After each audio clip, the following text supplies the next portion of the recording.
We now move forward with the panel discussion on career opportunities beyond sea. The maritime industry is one of the biggest industries globally. It employs a considerable number of seafarers. Seafaring as a challenge is also rewarding. Post their maritime stint, mariners have several job opportunities in and outside the maritime industry, helping them start a new career, just as rewarding as their old one. Thus, the post-maritime careers within industry provide great opportunities and potential ahead. And that is what our next panel discussion is all about, career opportunities beyond sea. For which we have our esteemed panelists here with us. I would request them to please take the stage. Panelists for the next panel discussion. May we have on stage Dr. Malini Shankar, Vice Chancellor, Indian Maritime University. Welcome, ma'am. Mr. Anjan Mukherjee, Founder, CEO, Tarotech Solutions Private Limited.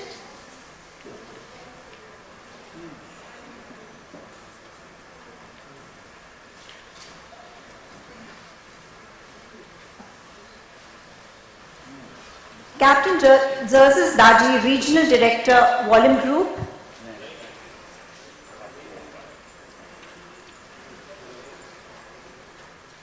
Mr. Ajay Krishnamani, Co-Founder and Managing Director, Nautilus Shipping India Private Limited. Captain Nikunj Parashar, CEO, Sagar Defence Engineering. Do we have Mr. Nikunj here? I would invite the moderator for the panelists today, Dr. Captain S. Bharadwaj, Resident Director and Principal, Masa Maritime Academy, Chennai. So, a big round of applause to our esteemed panelists here.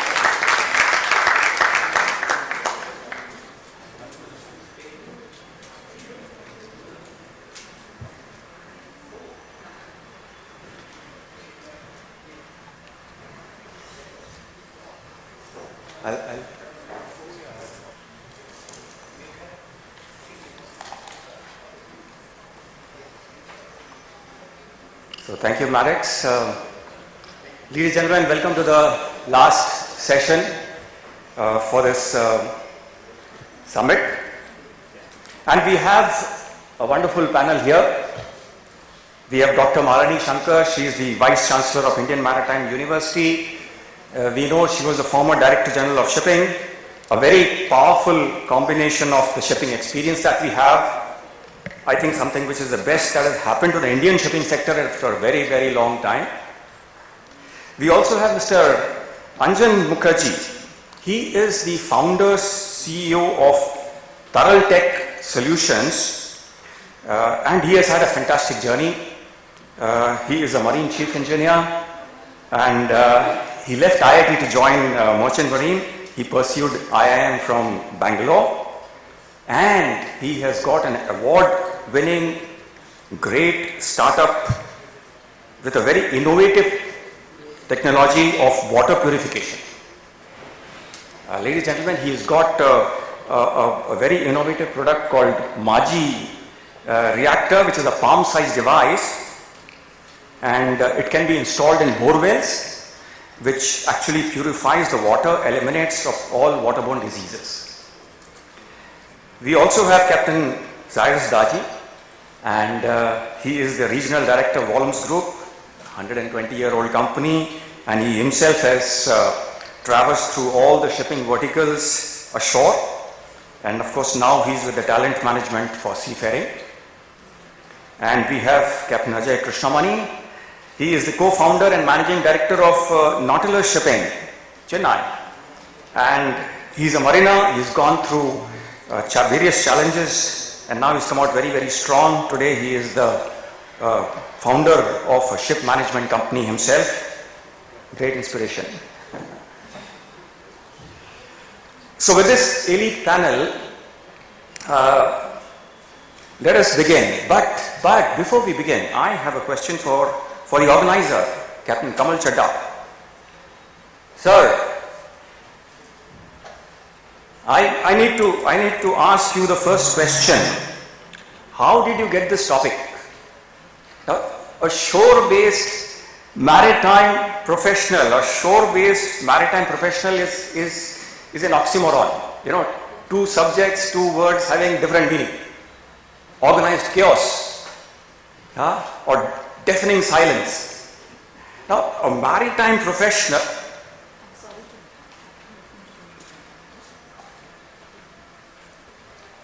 So, a maritime professional is trained, certified for a maritime profession.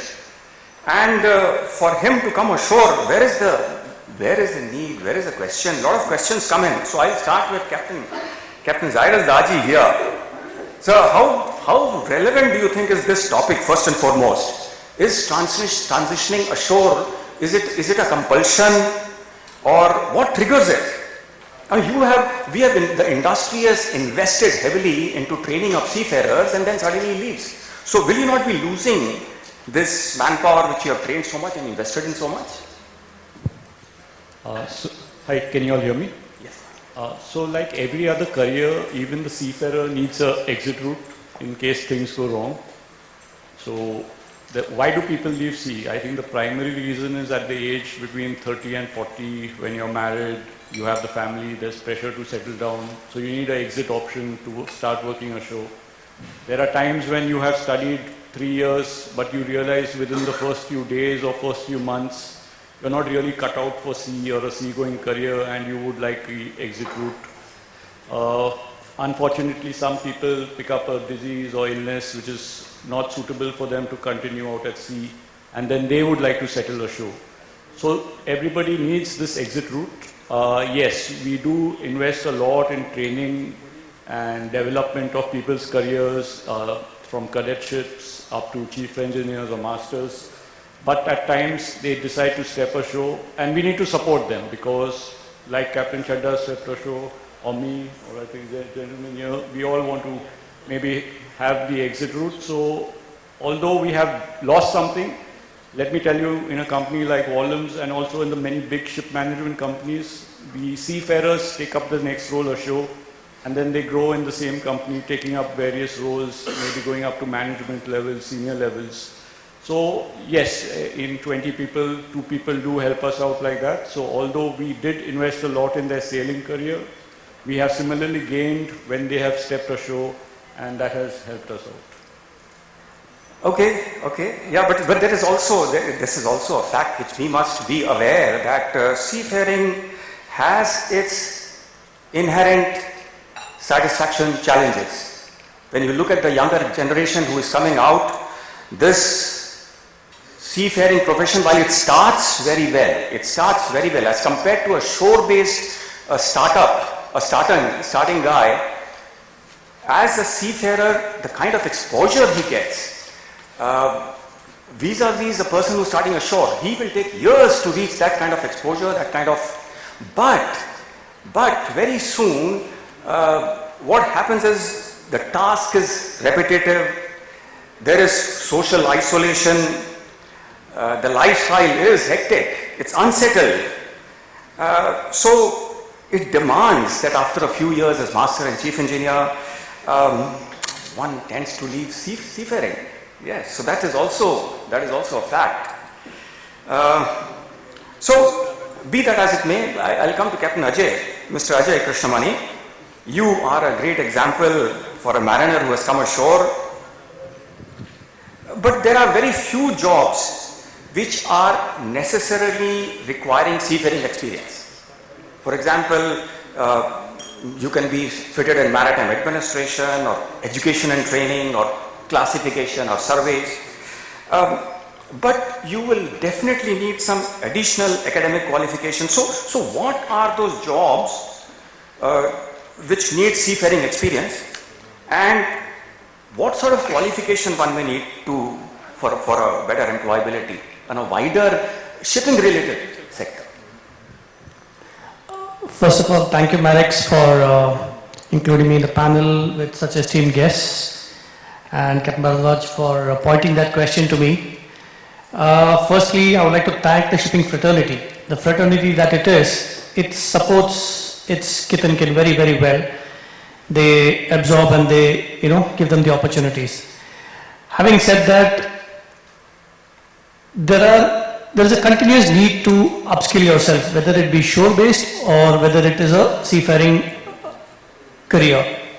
When we go out to sea, like you rightly said, you become a chief engineer and master. What next?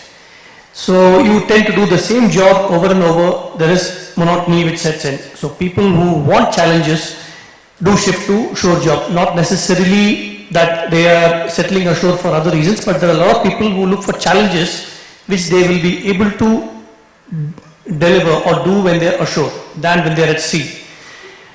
Like Mr. Zaza said, we have family requirements and other requirements, but more than anything, I would say that you need to upskill yourself continuously in whatever industry, whatever field you are in.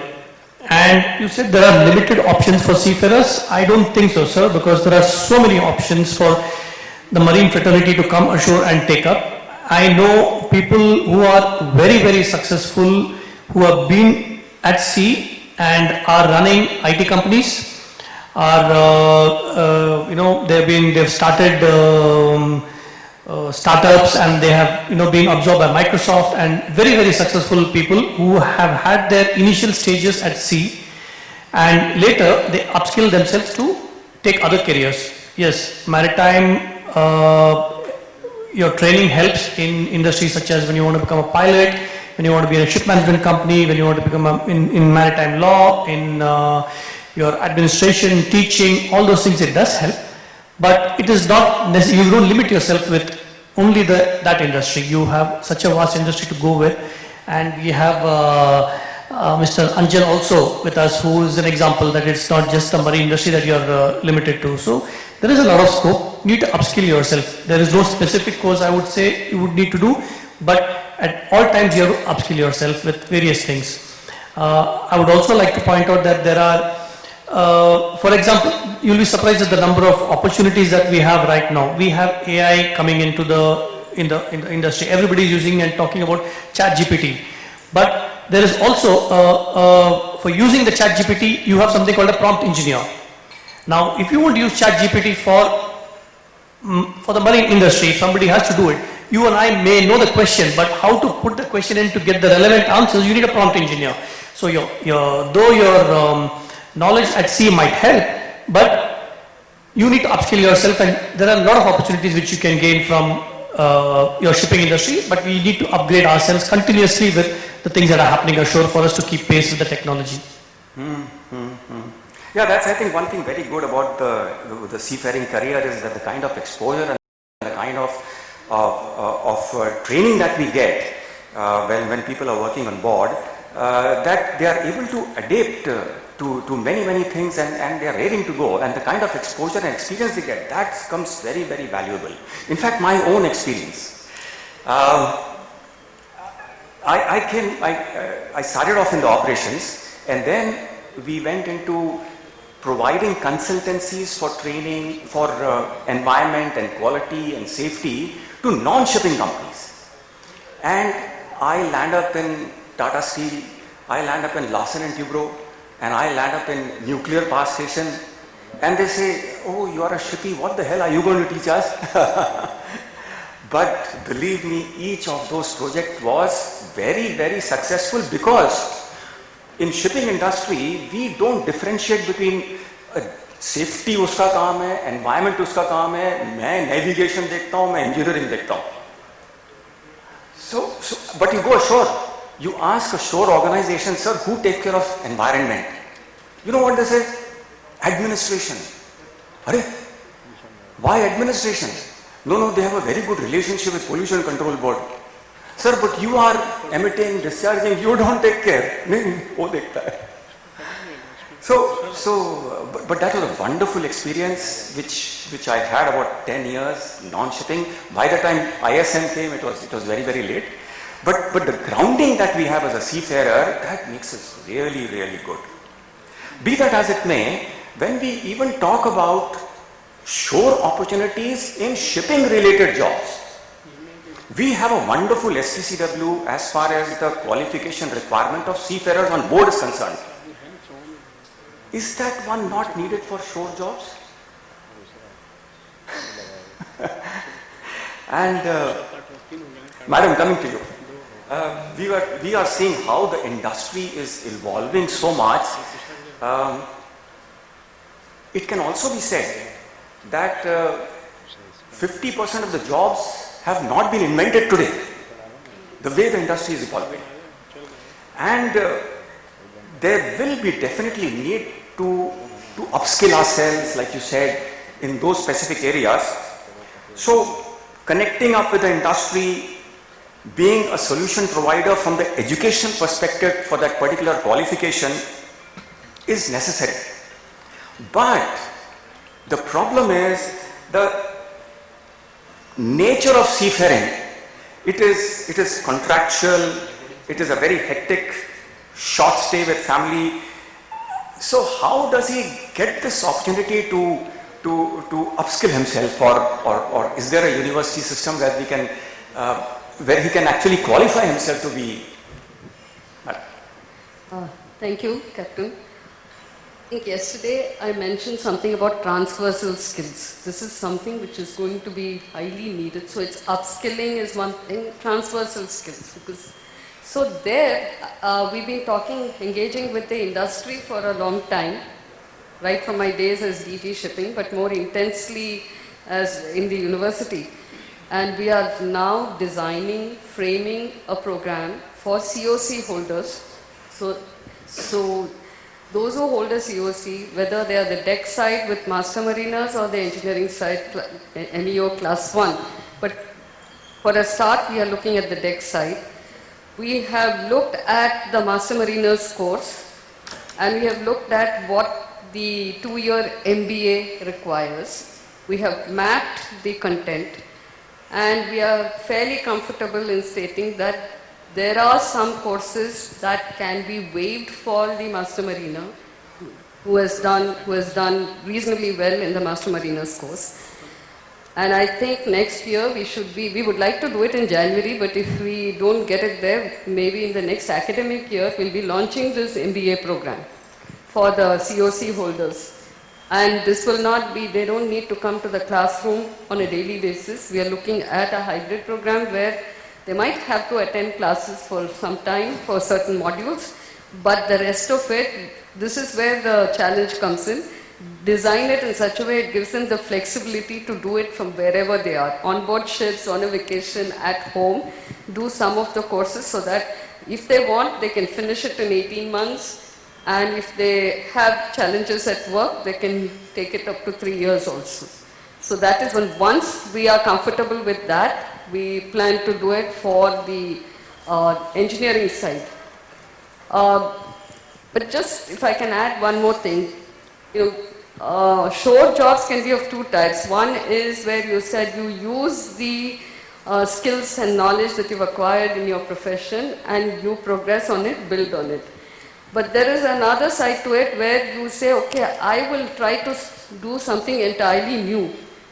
Yesterday I met somebody who said there's a bureaucrat who, after retirement, she actually went for 3 years to Ayurveda. She went through the 3-year program, sitting in a class after retirement for 3 years, and then after 3 years she started practicing as an Ayurveda doctor. So we have to be looking at both sides, and in that context I was wondering if somebody like Marex can actually do a survey to see if what do the seafarers want? How long do they want to remain on board? And when they get out, what is it they want? Because unless we have this kind of, I wouldn't call it data, but even reasonable information, you can't plan for it. But if you, sticking to that same topic, we are also planning, besides this master's course, which will enable them to go for other jobs or use it for entrepreneurship. There are also short-term courses we are looking at, like maritime law, adjudication, arbitration, etc. Other things like cyber security. Very, very important. But there, I just leave it with the thought. I think question was, I had put a question yesterday, but I had to step out for another meeting. Is that how do we find people to actually deliver this knowledge? we have a challenge there. We all talk about AI and ML. How many people do we have who can actually, who are proficient in that and be able to translate that to a person on the other side?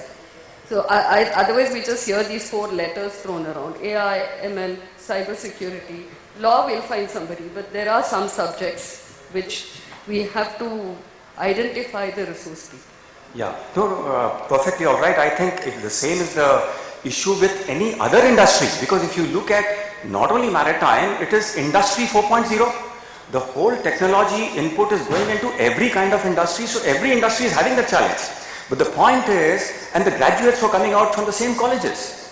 So there are some specialist edutech companies who translate the requirements of what is needed for somebody to go into AI or VR. Those are the end products. But when we have to integrate that into a curriculum, that is where that edutech companies who actually come in and they work with the industry and the colleges and try to bridge that gap. So there is one thing we need to include in the syllabus. So what is it that we need to include? Is it systems engineering? Is it Python? That's a debatable part. So I think we need to get into touch with these edutech companies who are doing this for other sectors. But how this can be translated to a proper syllabus in the maritime sector is something which we need to definitely look at. But like we said, madam, we also have the MS by research. Yes. Yeah, we do have MS by research, but if you look at the national education policy, new education policy, it's slowly looking at a 4-year program for undergraduate, leading directly to a doctoral program. Unless you're going into pure research, the policy doesn't seem to see, recommend masters as a program.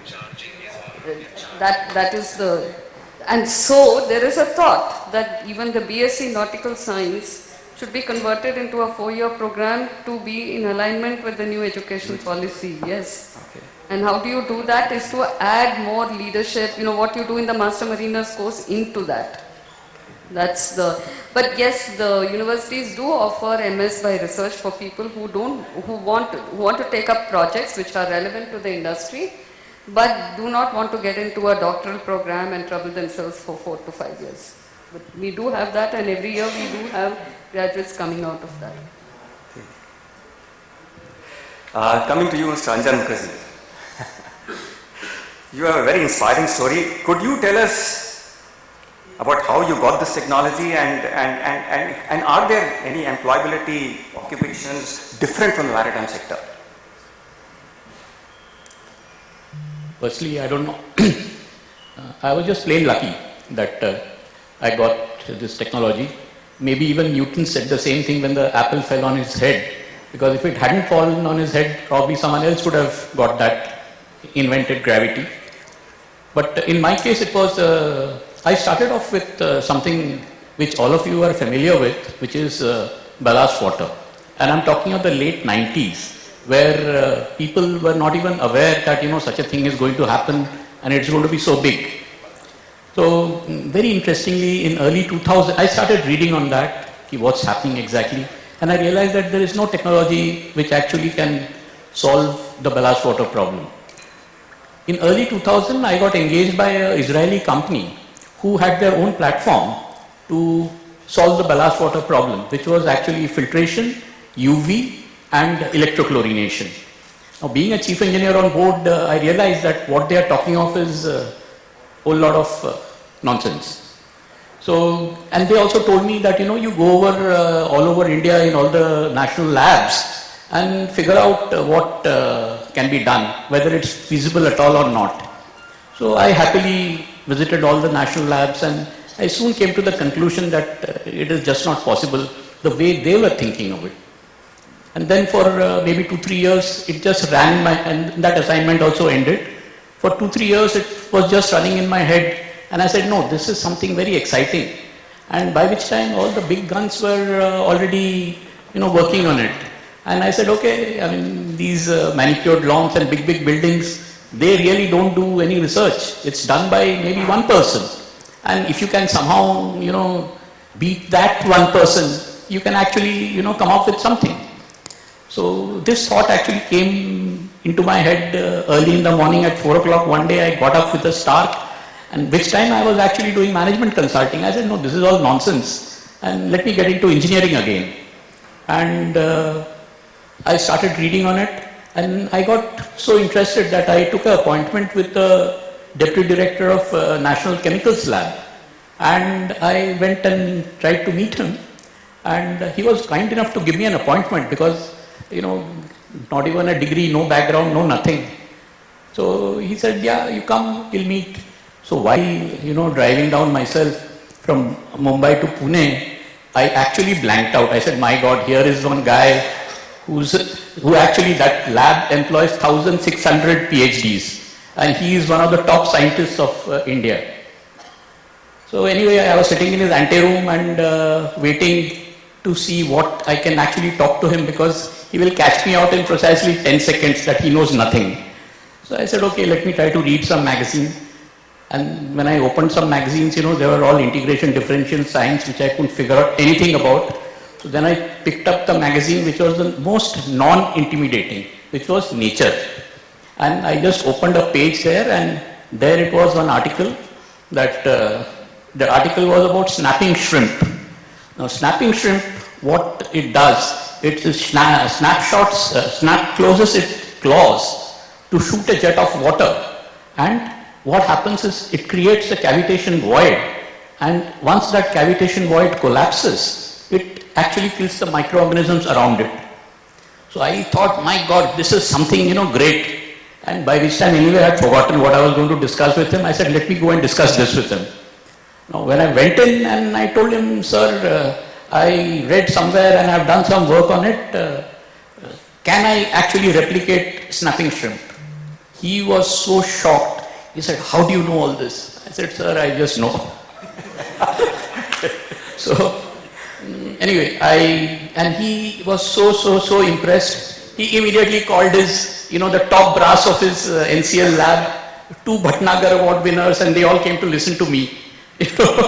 And here I was, exactly 5 minutes back, I didn't know what it was. And here I was talking to these people. And anyway, so that was there. And I actually ran with the ballast water system for quite some time. But as it happens in India, I didn't get the proper support which was needed. And anyway, that in a way was good, because I've realized that to be successful in anything, you need to have a local market, a local ecosystem to support you.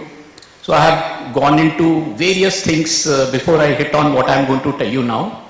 I went into wastewater treatment, effluent treatment. I even improved a biogas system for which I got a national award also. In 2014, I got selected by UN for something else, which I've forgotten also why I got selected for that. But the thing is, I know India government should say why they didn't even allow me a visa to go US to receive an award when the award was being given by UN, which was very bizarre. So anyway, so all this, and then I was traveling in a bus in Bihar when I saw deformed kids, and I realized that I asked you what is this, what is going on here? So they said this is all in childhood they had diarrhea. So I said, wow, in my technology can actually be used for something like this. So I started working on that, and sure enough, being a hands-on marine engineer, you have a natural feel for all these things. And I cracked the device which can really kill the microbes and make safe water available. I initially did it for borewell hand pumps, which has got the maximum impact as far as the rural folks are concerned. Worldwide, we have already impacted in India more than 1.5 million people. It's gone to Africa, it's gone to Bangladesh. And now, very recently, I've got into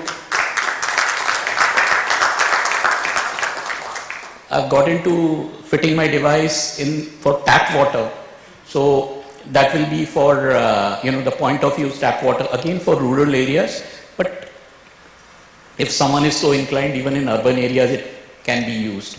But what I do even in that is I again create those cavitation voids and make it kill microbes. So what your Kent and Aquaguard does at your home, which they do it by UV, and that is also actually, it's called ultrasonic cavitation. I do it by a different methodology, which is called hydrodynamic cavitation.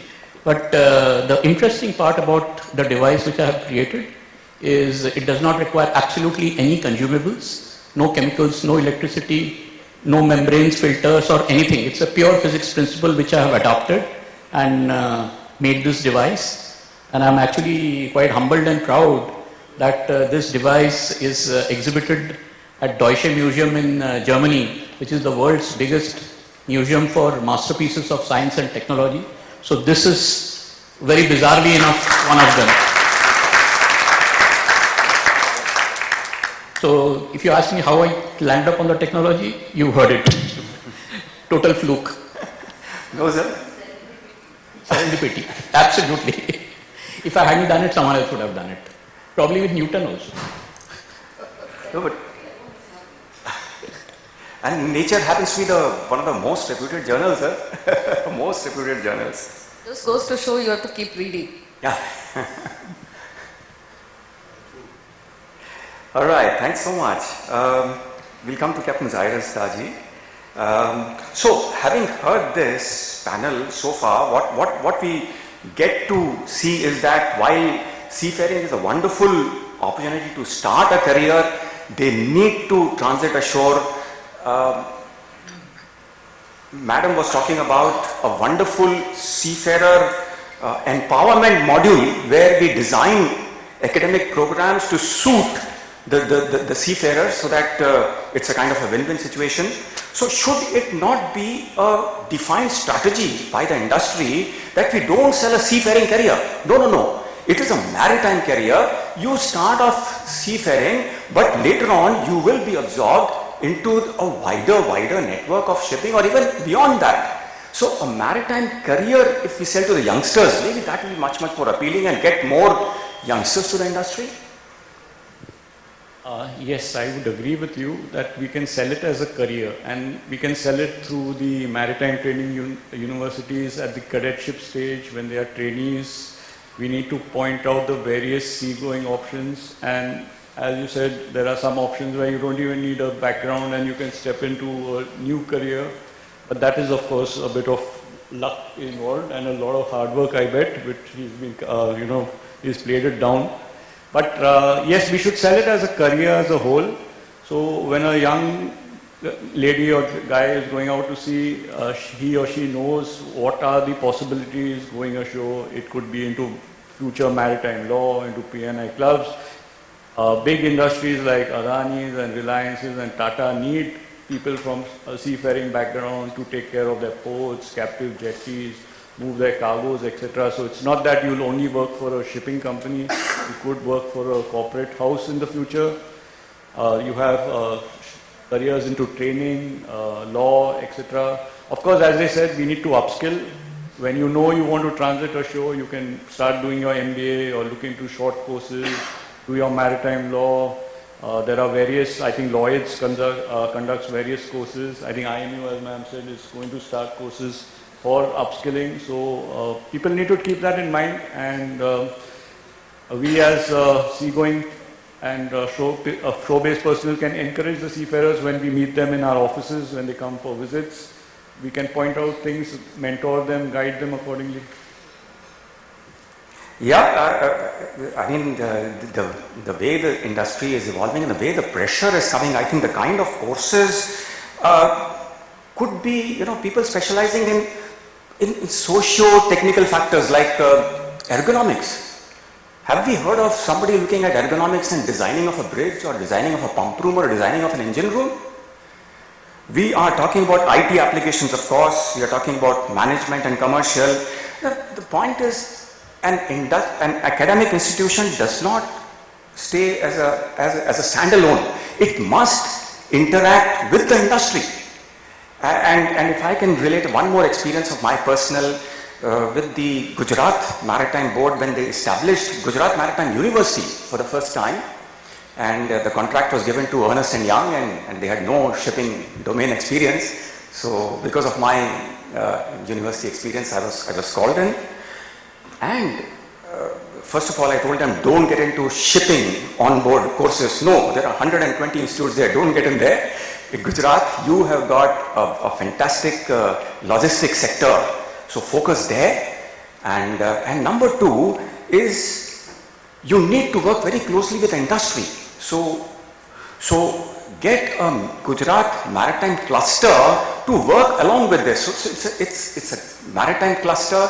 The university and the government, if they work together, that makes very good sense, which was actually taken up very well, and we organized an industry meet with all the big Adanis and whoever there, representatives of those companies were there. By evening, somebody went to Madam Anandiben, she was the Chief Minister, and in principle approval granted for the university to be set up in the state. And from there to there, where they really come up. So this maritime, if you look at the cluster, I was seeing one of the slides by, patented slide of yours, and talking of tonnage as one ship, but the kind of a cluster that happens around it, each and every area is opportunity for a seafarer to have a job, each and every area. So we are talking about ship management, operations, agency, shipbuilding, repair, entire logistics chain, digitalization, startups, whatever. So, madam, to assess this transitioning ashore, yes, we need to have a good relationship with the corporates. And as we have seen, you have taken some wonderful measures like the IMEI chair that we have got. And can you elaborate some more on this? Any? The maritime sector is an applied sector, so it's not pure science, pure economics, etc. So it cannot, in my opinion, have a training and education program without having strong partnership with the industry, right? So one would be courses. So even the courses we are talking about upskilling, it has to be from industry, has to step in, and because they know best what is needed in the market. It's not the faculty might be able to deliver, but some faculty have to come from there also. The second is research also has to come from the industry. It has, I don't think there is any inherent pure marine engineering project. It has to be coming from the industry. So I think all associations and the corporate sector have to see how we can get the academia industry partnerships going. Because right now, for example, our research program, we've taken baby steps in research, and we are getting even funded programs from Department of Defense, Department of Science and Technology. Yes, we're making inroads, but it will be absolutely dynamic if it comes from the industry, right? Then of course there are internships, so there are several things we can do for, and one initiative in which the industry has come forward, absolutely strongly is the IMO mock competition that we spoke about. See, the seafarer, the budding seafarer has to know the international conventions, but they cannot comprehend the perspective of the conventions and its impact, magnitude sitting in a classroom. And however much you put it in their heads, they're going to just say exam writing and going. So we started this competitive mode, and this was, and IMEI has come forward and they have they really created this structure for implementing it. As I mentioned yesterday briefly, they came for design the whole thing. How do you do a competition? How do the participants prepare for it? How do they do research for it? So overall, what I'm saying is we need to have thinking graduates. When they come out of it, whether they're nautical science, whether they're marine engineering, ocean science, etc., they need to, once you get them to think and apply their mind, I think they can do wonders, whether they're on board a ship, whether they're on shore, whether they're becoming entrepreneurs. But if you just say this is for exam and you go on board, I think that's where we will have challenges in the future. You want to add? Just wanted to add to what Captain Bharati was saying. We call it the maritime sector or the fraternity with such vast spread. But if you see the number of seafarers in it compared to the landlubbers who are working there, it's minuscule. So there is so much of opportunity for seafarers who go on board the ships to come and take up shore jobs. And we, as a company and me personally, I encourage everybody, a cadet, a trainee OS, a rating or a master chief engineer, I tell them, these are the opportunities available and you must look at something, to come and do in the office. When they want a job, my first choice would be to give it to a seafarer because he understands it better. Like for example, if you take crewing, if you take technical, whatever, you have people who have the know-how, the empathy with seafarers and the way to work. So it's easier to make them understand and do that. So the opportunities are vast for a seafarer when he comes ashore. Just that they need to know about it and we have to make them aware as an industry. But as we go forward, I would, at the risk of reiterating a million times, we need people who are willing to come and share that knowledge. And that is how the seafarer, whether it is a young student or a returning student or upskilling, they need to have that knowledge from the seafaring community. So one of the ways that we think we can go forward, because not many seafarers are very inclined towards getting into the academic profession, but there are other ways they can contribute. So we are thinking of preparing a panel, putting it out to the industry and those who are interested, what is a module they are interested in, where, what location they are interested in, preparing a panel so that we can reach out to them. So the partnership has to be at every level. It can't be just I give CSR or, I'll give a project, I'll give an internship. It has to be across a series of levels. So I would use this opportunity to request the community to think about it, to contemplate and to see how, we all talk about we have to give back, but in what way and how constructively can we do it in the interest of the future of the Indian maritime sector. Yeah, in many ways, the maritime education scores much better than the typical engineering college. Like here, the faculty needs to be from the industry. You need a master, you need a chief engineer. But you go to an engineering college, the faculty may be there 20 years, not seen a damn industry. And he is teaching about the industry. One big requirement. Second one is this competency-based education and assessment is a part of STD for long, which is now coming into the national education policy and into the engineering. So there are many, many ways we do stand out. But this partnership of the industry and the education, I have seen myself, Larsen and Toubro, they actually got partnered with IIT and developed a postgraduate program in construction management. And they started sponsoring people and that program really took off. So like we said, yes, there needs to be a good partnership between the industry and this. So I think we are running out of time. Time's up. That's red. So just to summarize, ladies and gentlemen, what we are saying is seafaring is a wonderful start in the maritime profession. Great exposure, great sense of responsibility, satisfaction, but they need to come ashore. They need to come ashore and qualify themselves much more into the complete maritime cluster which is available for them. And so we need to actually create a professional career progression which integrates the seafaring and onshore employment, like what Madam was mentioning, and post-experience higher education, so that young people, they see maritime sector not just seafaring, but what totally the shipping has to deliver and how shipping works. We know we are in a very amazing, essential and an international industry. Thank you very much.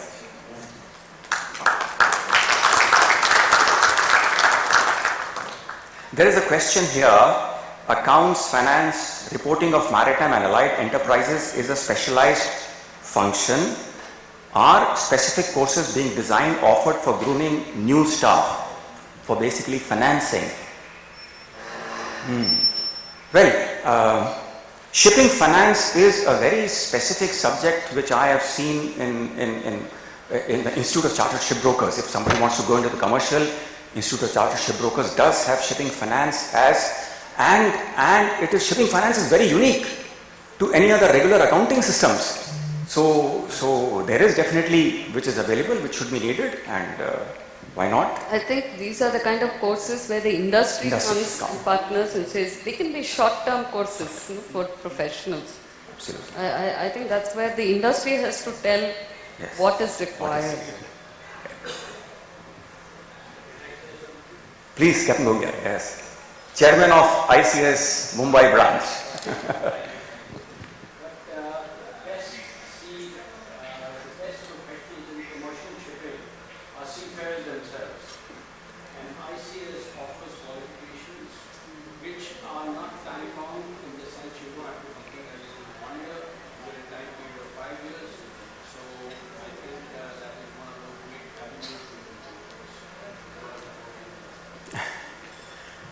Thank you, Captain Gogia.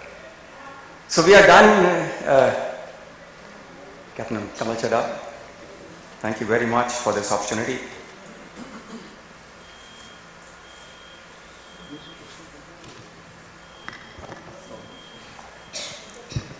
So as we come to the end of this enriching panel discussion, I now invite Captain Ruchan Dayan to please come up on stage and felicitate our panelists and moderators.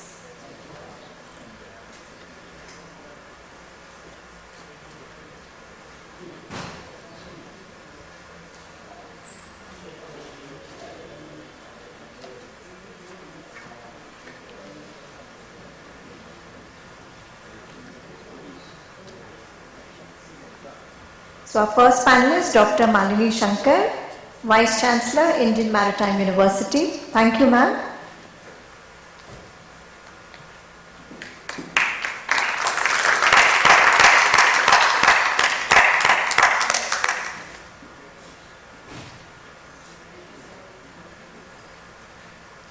Mr. Anjan Mukherjee, Founder CEO, Taraltech Solutions Private Limited.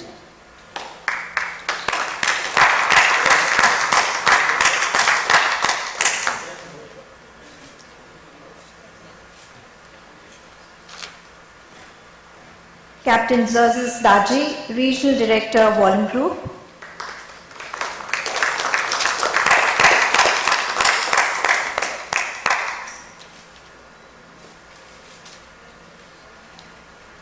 Mr. Ajay Krishnamani, Co-Founder and Managing Director, Nautilus Shipping India Private Limited.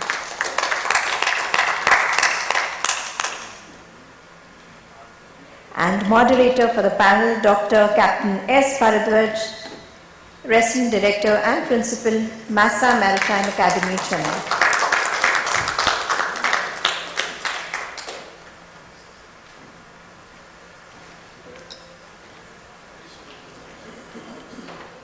Can we all come together for a group picture?